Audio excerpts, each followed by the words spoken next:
Kapan antum mimpi ini? Baca isti'adzah. A'udzu billahi minasyaitonir rajim, lalu tiup ke sebelah kiri. Ditiup ya. Ditiup. Bukan meludah besar.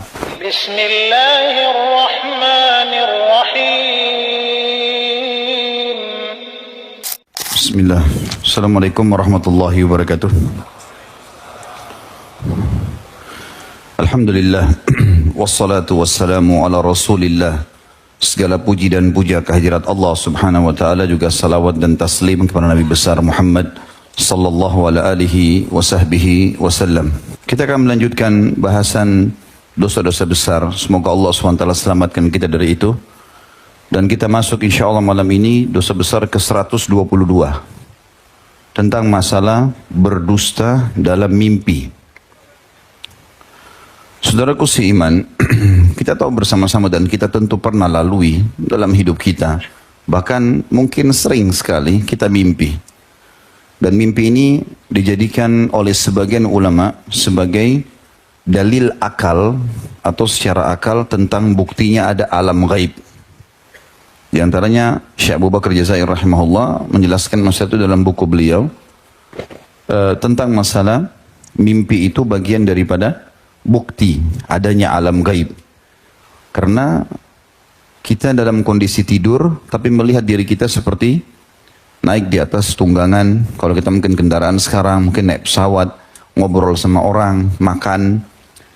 Kemudian juga ada hal-hal yang kadang-kadang yang kita tidak sukai, ya, mungkin berkelahi dan yang lainnya. Maka semua ini bisa dirasakan efeknya. Pada saat orang bangun, kadang-kadang masih dirasakan efeknya. Sementara dia sendiri ada di ranjangnya. Berarti ini secara akal dan bisa kita rasakan setiap saat ada sesuatu yang gaib. Selain daripada tentu banyak hal-hal yang kita bisa rasakan tapi tidak terlihat. Seperti perasaan kita, rasa suka, rasa sedih, marah, lapar, haus. Kita bisa rasa tapi tidak kelihatan. Maka ini semua bukti-bukti nyata tentang adanya alam gaib. Secara akal, gitu kan. Bahwasanya ada hal-hal di sekitar kita, kita nggak bisa lihat dengan mata, tetapi bisa dirasakan. Tapi itu bukan hal yang akan kita bahas pada malam ini. Yang kita akan bahas fokus adalah tentang masalah mimpi itu sendiri dari sisi dalil-dalil syar'i, bagaimana agama memandang tentang masalah mimpi. Lalu kita masuk ke bahasan kita, haramnya berdusta dalam mimpi itu atau menyampaikan mimpi kepada orang lain. Saudaraku seiman, mimpi ini dibagi tiga oleh Nabi alaihi salatu wassalam. Mimpi itu dibagi tiga oleh Nabi alaihi salatu wassalam. Disebutkan di dalam sebuah riwayat yang sahih dari sahabat Nabi yang mulia Auf ibn Malik radhiyallahu anhu. Dan hadis ini sahih diriwayatkan Ibnu Majah dan Ibnu Abi Syaibah. Kalau Nabi SAW bersabda mimpi dibagi atau terbagi menjadi tiga kriteria. Yang pertama, mimpi buruk dan menakutkan. Juga menyedihkan. Dan kata Nabi, pastikan itu dari syaitan. Saya ulangi, mimpi yang pertama ini, mimpi buruk yang kita tidak suka, menakutkan, dan menyedihkan. Semua itu dari syaitan. Yang kedua, Nabi SAW mengatakan mimpi yang menggelisahkan seseorang karena terus saja terbawa walaupun dia sudah bangun. Dan ini biasanya disebabkan karena gejolak yang sedang ada di benaknya, baik di hati ataupun di pikirannya. Misal dia sedang berpikir untuk membuka sebuah usaha. Terus kemudian dia berpikir untuk meminjam uang dari seseorang. Atau dia berpikir untuk mau model tertentu tokohnya. Kemudian dia mimpi melihat itu. Itu karena terbawa dengan perasaan dia. Ya. Kemudian yang ketiga adalah mimpi yang merupakan petunjuk. Dan merupakan cabang dari mukjizat kenabian. Atau dikenal dengan ru'ya shadiqah. Juga dalam hadis yang lain, hadis yang sahih riwayat Bukhari, Abu Hurairah meriwayatkan radhiyallahu anhu bahwasanya Nabi alaihi salatu wassalam bersabda, mimpi itu 3 macam.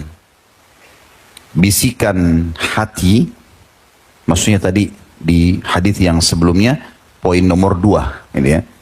Bisikan hati artinya apa yang sedang terlintas di benak dia, yang terlalu dia fikirkan sehingga terbawa dalam mimpinya. Kalau dia lagi pengen sekali makan makanan tertentu dan dia tidak dapat, akhirnya datang dalam mimpi. Mungkin yang bujang-bujang pengen sekali nikah sama seseorang, tapi dia mengkhayal tidak bisa dijangkau, lalu mimpi menikah sama orang itu. Itu bisikan-bisikan hati. Yang kedua, kata Nabi SAW, ditakut-takuti oleh syaitan. Ini mirip tadi dengan hadis yang sebelumnya, bagian yang pertama. Ya, cuma di sini ya, terbalik. Dan yang ketiga, kabar gembira dari Allah. Kabar gembira dari Allah. Atau tadi mirip juga dengan hadis sebelumnya. Dia adalah bagian ketiga. Atau dikenal dengan ru'ya sadiqah. Teman-teman sekalian, beranjak daripada sabda Nabi SAW tadi, 2 buah hadis yang sahih ini, maka para ulama hadis merincikan, mengatakan bahwasanya mimpi yang pertama yang dianggap dari syaitan atau mimpi dari syaitan, tidak perlu seseorang menceritakannya, apalagi ditakwilkan atau ditafsirkan. Semua yang membuat antum sedih, membuat antum gelisah, gak usah cerita, tutup mulutnya. Mau sama pasangan hidup kah, mau sama teman di kantor, mau sama sahabat, gak usah diceritain. Nanti kita sebutkan bagaimana tipsnya supaya tidak berpengaruh mimpi itu pada kita. Sebagaimana riwayat Jabir radhiyallahu anhu dalam hadis yang sahih, hadis ini diriwayatkan Imam Muslim, bahwasanya seseorang laki-laki pernah datang kepada baginda Nabi alaihi salatu wassalam. Kemudian orang ini berkata, "Ya Rasulullah, aku mimpi melihat kepalaku dipenggal. Lalu kemudian kepalaku itu menggelinding dengan cepat dan aku berusaha mengejarnya untuk memegangnya. Apa yang dimaksud dengan itu ya Rasulullah?" Lalu Nabi SAW tertawa dan mengatakan, apabila syaitan mempermainkanmu dalam mimpimu, maka janganlah kau menceritakannya. Dan kata Jabir radhiyallahu anhu, setelah itu saya pernah mendengar Nabi SAW sampaikan di atas mimbar, bila seseorang di antara kalian dipermainkan oleh syaitan dalam mimpinya, maka janganlah dia ceritakan. Jadi apapun sifatnya, kalau sedih segala macam, tidak perlu sama sekali ceritakan. Tipsnya supaya mimpi itu tidak berpengaruh pada kita, yang merupakan gangguan syaitan tadi, cukup banyak riwayat yang menjelaskan, tapi saya sebutkan dulu poin-poinnya. Yang pertama, begitu antum mimpi buruk, mimpi jatuh dari jurang, mimpi digigit hewan,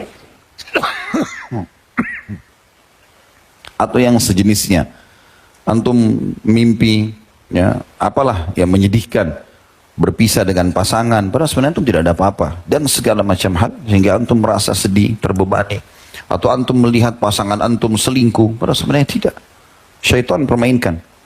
Maka poin pertama, pada saat bangun baca isti'adzah 3 kali, 1 kali, meludah ke sebelah kiri 3 kali, a'udzubillahi minasyaitonirrajim, lalu tiup ke sebelah kiri, ditiup ya, ditiup, bukan meludah besar ya, sehingga nanti pasangan antum kena, nanti marah dia.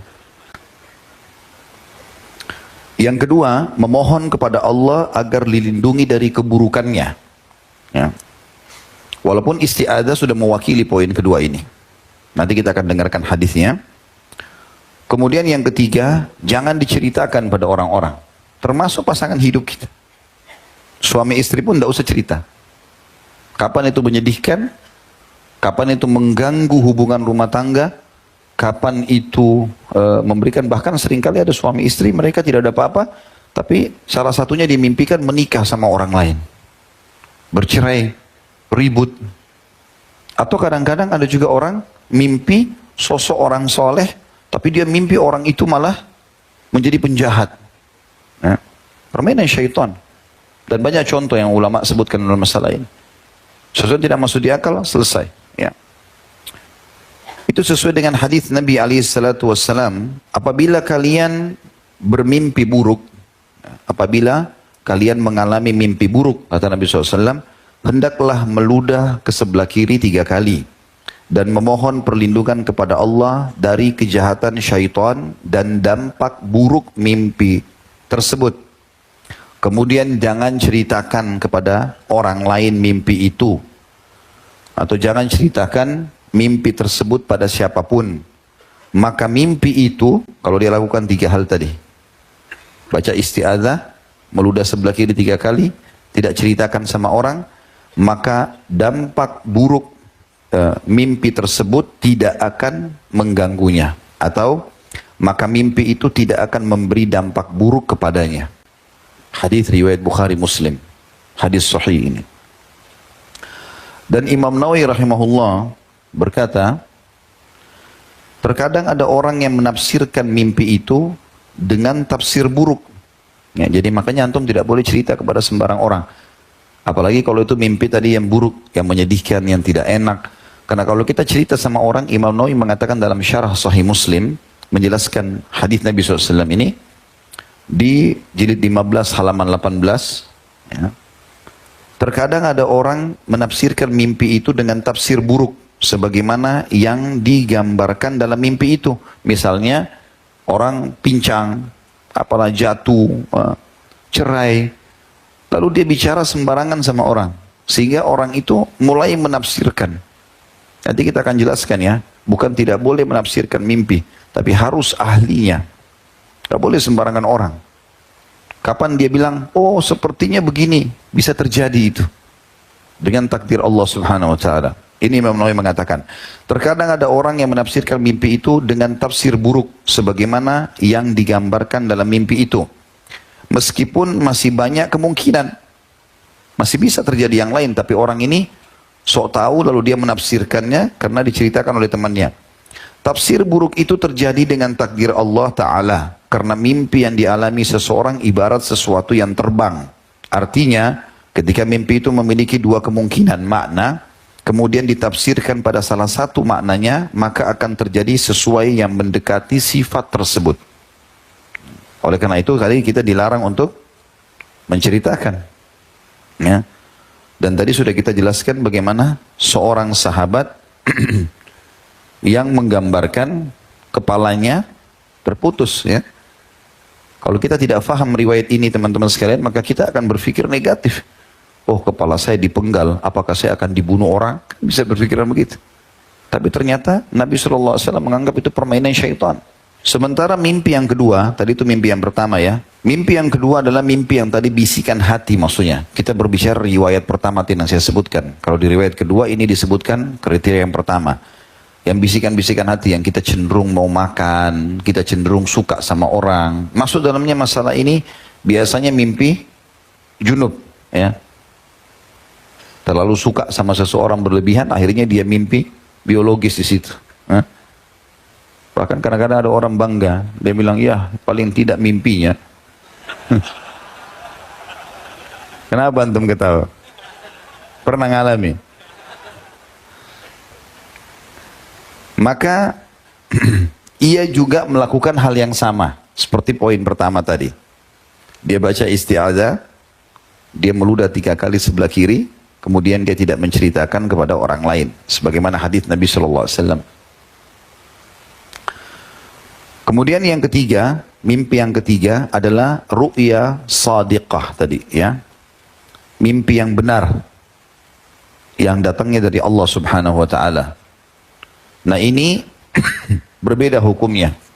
Misal semua yang menggembirakan, seperti misalnya, dan tidak ada kemaksiatan ya, dalam arti kata gembira di sini memang menggembirakan positif, seperti antum melihat mengunjungi atau tawaf di Ka'bah, masuk ke surga, ya, ikut berjihad, ya, atau sedang sholat berjamaah, atau mimpi mengisi pengajian, atau hadir di pengajian, semua itu masuk dalam ru'ya shadiqah, mimpi yang benar.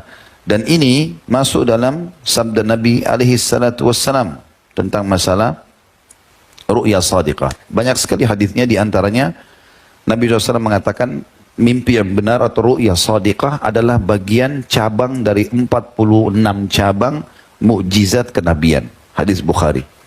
Riwayat yang lain, mimpi yang benar dari orang beriman yang menggembirakan dia, dalam arti kata di dalam mimpi itu dia gembira karena dia melakukan ketaatan kepada Allah, apapun sifatnya, ya, maka itu bagian daripada 70 cabang mukjizat kenabian.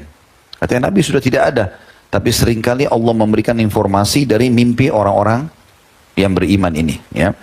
Ini banyak contohnya, seperti misalnya mimpi sahabat Nabi dulu yang bernama Abdullah pada saat awal Nabi SAW hijrah ke Madinah. Kemudian muslimin belum memiliki azan, ya. Belum ada azan sholat waktu itu. Dan ini terjadi tahun kedua Hijriah sebelum perang Badr. Maka pada saat itu Nabi SAW menyuruh para sahabat, coba cari sesuatu yang kita bisa jadikan sebagai simbol untuk datang sholat. Ada yang berpikir untuk pakai trompetnya orang Yahudi, ada yang terpikir untuk memakai loncengnya Nasrani, ada macam-macam. Rencananya hari itu mereka menyebar mencari, besok mereka masing-masing menawarkan kepada Nabi SAW. Rupanya Abdullah ini mimpi. Dia tidur, dia mimpi, dia melihat ada orang jalan bawa lonceng. Kemudian dia bertanya, ya, maukah kau jual lonceng itu untukku? Dalam mimpi. Kemudian orang itu pun berkata, untuk apa? Dia mengatakan, kami mau gunakan untuk panggilan sholat kami. Kalau orang itu berkata, maukah kau saya tunjukkan lebih baik daripada lonceng ini? Kata dia, tentu saja. Lalu orang itu mengajarkan lafaz azan. Seperti sudah kita tahu, Allah Akbar, sampai la ilaha illallah. Setelah itu, dia bangun lalu dia datang kepada Nabi SAW. Ya Rasulullah, saya mimpi begini. Maka Nabi SAW mengatakan, mimpimu baik. Tapi ajarkanlah azan itu, lafaz-lafaz itu kepada Bilal, karena dia suaranya lebih bagus dari suaramu, ya. Maka jadilah Bilal muadzin Nabi alaihi salatu wassalam. Ini contoh. Dan cukup banyak tentunya contoh-contoh ru'ya shadiqah, ya. Ru'ya shadiqah cukup banyak. Dan Imam Malik mengatakan tidak seluruh mimpi patut diceritakan, hanya mimpi-mimpi baik saja. Dan termasuk sunnah Nabi SAW memang diceritakan mimpi itu. Kalau mimpi baik, ya, sunnah Nabi boleh kita ceritakan. Oh, saya mimpi mendatangi ini dan itu. Misalnya, saya datang ke Mekah, saya mengunjungi masjid Nabi, saya melihat ini dan itu semuanya adalah bagian dari mimpi yang baik. Termasuk mimpi bertemu dengan Nabi SAW. Nanti kita sebutkan juga di poin-poin kita itu. Semua mimpi yang baik ini, terutama dari para nabi, kalau mimpi nabi semuanya ru'ya shadiqah. Kalau mimpi nabi semuanya ru'ya shadiqah, ya, semuanya petunjuk dari Allah. Kalau kita tadi selain nabi masih dibagi 3 kriterianya, kan? Tapi kalau nabi-nabi semuanya mimpi baik. Jadi bahkan Nabi Muhammad SAW mengatakan dalam hadis Bukhari, sesungguhnya wahyu datang kepadaku terkadang dalam bentuk mimpi, ya. Terkadang dalam bentuk suara lonceng yang keras. Terkadang, ya, masuk ke dalam benak hatiku. Dan terkadang aku diajak bicara langsung oleh malaikat Jibril. Maka mimpi para nabi semuanya benar. Dan itu petunjuk. Kisah masyhur tentang mimpi nabi-nabi ini diantaranya Nabi Ibrahim alaihissalam yang masyhur pada saat mau menyembelih anaknya Ismail alaihissalam, yang Allah sebutkan dalam surah As-Saffat, surah nomor 37 ayat 102 sampai 105. Kalau yang punya program Al-Quran di handphone dibuka ini, As-Saffat surah 37 ayat 102 sampai 105. A'udzu billahi minasyaitonir rajim. Falamma balaga ma'ahu as-sa'ya qala ya bunayya inni ara fil manami anni azbahuka fanzur madza tara. Qala ya abati if'al ma tu'mar satajiduni insyaallahu minas sabirin. Itu As-Saffat 102 yang artinya pada saat Ismail sudah sampai umur dewasa, maka Ibrahim ayahnya alaihissalam berkata, wahai anakku, sesungguhnya aku melihat mimpi. Ya. Di dalam mimpiku itu aku melihat aku menyembelihmu. Maka lihatlah bagaimana pendapatmu. Kalau tadi, ingat riwayat sahabat tadi, riwayat Jabir, sahabat mimpi lahirnya di penggal. Ya. Lalu Nabi bilang apa? Itu dari syaitan. Tapi itu tidak berlaku untuk para nabi-nabi.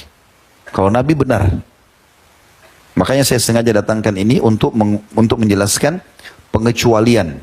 Kalau kita mimpi kepala kita dipenggal, itu berarti dari syaitan. Sudah selesai. Kita ambil riwayat Jabir tadi. Hadis yang sahih itu. Tapi kalau nabi-nabi, itu berarti benar. Makanya Ibrahim alaihissalam menanyakan kepada anaknya Ismail alaihissalam, dan Allah ceritakan dalam Al-Quran. Bagaimana pendapatmu? Dia mengatakan, wahai ayahku tercinta, lakukanlah apa yang diperintahkan kepadamu, maka pastilah engkau akan mendapatkan aku dengan izin Allah termasuk orang-orang sabar. Perhatikan kalimat Nabi Ismail alaihissalam yang mengatakan, ya abati fa'al ma tu'mar. Kalimat ma tu'mar, wahai ayahku tercinta, kerjakan kepadamu apa yang diperintahkan. Kata ulama tafsir, Ismail alaihissalam sangat faham mimpi ayahnya Ibrahim karena dia nabi berarti benar. Berarti perintah Allah. Syaitan nggak bakal datang menggoda nabi-nabi. Nggak ada permainan syaitan ke nabi-nabi. Mereka tidak bisa itu. 103-nya, falamma aslama wa tallahu lil jabin, pada saat keduanya sudah menyerahkan diri, pasrah dengan keputusan Allah dalam mimpi tadi harus disembeli, Ibrahim harus menyembeli anaknya Ismail alaihissalam, dan sudah diletakkan di atas pelipisnya, maksudnya sudah ditidurkan dan sudah akan disembelih lehernya. 104-nya berbunyi, wanadainahu ayya Ibrahim. Maka pada saat itu benar-benar mereka sudah ikhlas dua-duanya. Ismail sudah pasrahkan lehernya, Ibrahim sudah mengayunkan pedangnya, sudah mau disembelih anaknya. Ujian Allah berat pada saat itu. Jadi bukan cuma sekedar baru niat lalu Allah sudah beritahukan kalau itu hanya cobaan, enggak. Sampai betul-betul Ismail dan Ibrahim sudah dua-dua pasrah. Falamma aslama, menyerahkan diri sudah. Watallahu lil jamin, sudah diletakkan dan akan disembeli. Maka kami memanggil, wahai Ibrahim. 105-nya, qad saddaqtar ru'ya. Garis bawahi kalimat ru'ya. Qad saddaqtar ru'ya, inna kadzalika najzil muhsinin. Wahai Ibrahim, engkau telah mempercayai mimpi itu, ya? Maka kamu atau begitulah kami membalas orang-orang yang berbuat kebaikan. Jadi ini salah satu contoh ru'ya sadiqah para nabi-nabi yang benar dan disebutkan dalam Al-Quran. Begitu juga yang masyhur kisah Nabi Yusuf alaihissalam, ya, dalam surah Yusuf, yang dia mengatakan dalam surah Yusuf, wahai ayahku, aku melihat 11 bintang, bulan dan matahari sujud kepada aku. Ya. Maka pada saat itu Yakub alaihissalam, ayahnya Yusuf alaihissalam, menakwilkan mimpi itu sambil mengatakan, jangan pernah kau ceritakan itu pada saudara-saudaramu. Ya. Lalu ditakwilkanlah dalam sebuah riwayat dijelaskan kalau 11 orang itu adalah saudara-saudaranya Nabi Yusuf alaihissalam. Bulan adalah ibunya, matahari adalah ayahnya. Ya, kan? Tapi ini juga disebutkan, intinya ada mimpi. Dan itu kita sudah tahu, ada surah Yusuf menjelaskan masalah itu. Ya. Kemudian juga mimpi Nabi alaihissalam, banyak sekali. Banyak mimpi Nabi SAW, seringkali beliau mimpi. Bahkan salah satu tradisi Nabi SAW, beliau seringkali habis sholat subuh, pasti bertanya kepada sahabat-sahabat, ada enggak seseorang dan terdengar yang mimpi semalam? Ditanya. Kalau ada sahabat yang ceritakan, ya Rasulullah saya mimpi begini, Nabi takwilkan. Tapi kalau dari syaitan, kayak tadi sahabat, Nabi bilang itu permainan syaitan. Ya. Cuma memang Nabi SAW memang ahlinya di situ. Memang beliau mendapatkan wahyu untuk menakwilkannya. Ya. Contoh misalnya mimpi Nabi SAW adalah pada saat akan terjadi perang Uhud. Waktu pasukan Quraisy keluar 3.000 orang dari Mekah menuju ke Madinah dan sudah dekat dengan pintu gerbang Madinah, maka Nabi SAW merembukkan, bermusyawarah dengan para sahabat apa yang harus kita lakukan. Para sahabat Nabi yang tidak sempat ikut di perang Badr, lalu mendengar perang Badr yang tahun 2 Hijriah, sementara perang Uhud tahun 3 Hijriah.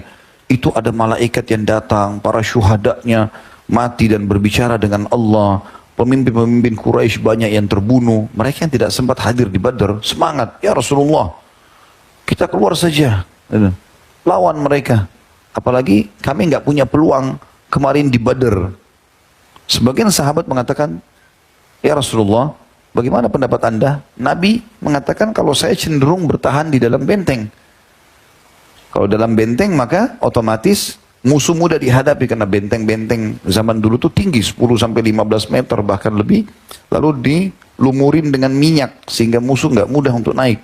Kadang-kadang juga kalau mereka tempelkan tangga disiram lagi dengan air panas, ya, atau apalah lahar yang panas yang dipanasin lalu dilemparkan ke musuh-musuh gitu. Tapi rupanya mayoritas sahabat berharap Nabi SAW keluar. Maka Nabi pun berdiri masuk ke rumahnya alaihissalam, lalu beliau pakai baju perang.